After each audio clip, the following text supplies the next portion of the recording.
गोकुल में श्री कृष्ण और बलराम अपने गोप मित्रों के साथ गायें चराया करते थे। यमुना नदी का जल उस समय स्वच्छ और पवित्र था। लेकिन एक समय ऐसा आया जब कालिया नामक भयंकर विषधर नाग ने यमुना के कालियादह नामक घाट पर अपना डेरा जमा लिया। कालिया नाग के शरीर से इतनी भयंकर विषवायु निकलती थी कि यमुना का जल जहरीला हो गया। नदी के पास की घास, पेड़ पौधे, पशु पक्षी तक उस विष से मरने लगे। गांव वाले यमुना से दूर रहने लगे। कालिया नाग और उसके परिवार ने नदी को पूरी तरह अपने वश में कर लिया। यमुना के उस हिस्से में कोई भी मानव, पशु या पक्षी जीवित नहीं रह सकता था। गोकुलवासी भयभीत थे, क्योंकि उनकी गायें अक्सर पानी पीने उसी ओर चली जाती थीं। एक दिन गोप मित्रों और गायों के साथ खेलते खेलते श्री कृष्ण यमुना के उस भाग में पहुंचे। वहां का पानी इतना विषैला था कि केवल उसकी हवा से ही कई पक्षी मृत होकर गिर गए। यह देख कृष्ण ने निश्चय किया कि वे कालिया नाग का अभिमान तोड़ेंगे और यमुना को पुनः शुद्ध करेंगे।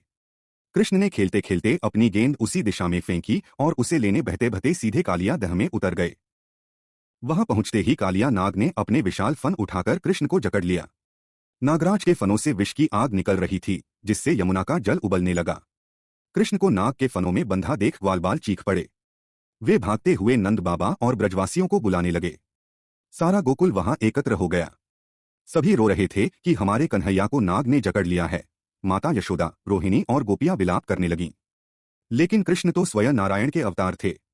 उन्होंने कुछ देर तक कालिया नाग को अपनी माया से थकने दिया।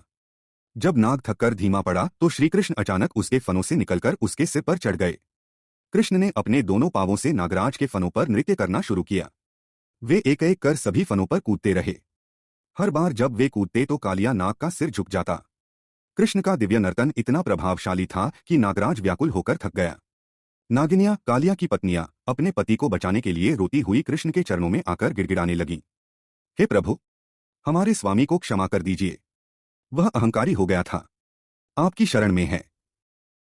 अंततः कालिया नाग ने भी हार मान ली और श्रीकृष्ण की स्तुति करते हुए कहा, हे देव, मुझे क्षमा करें।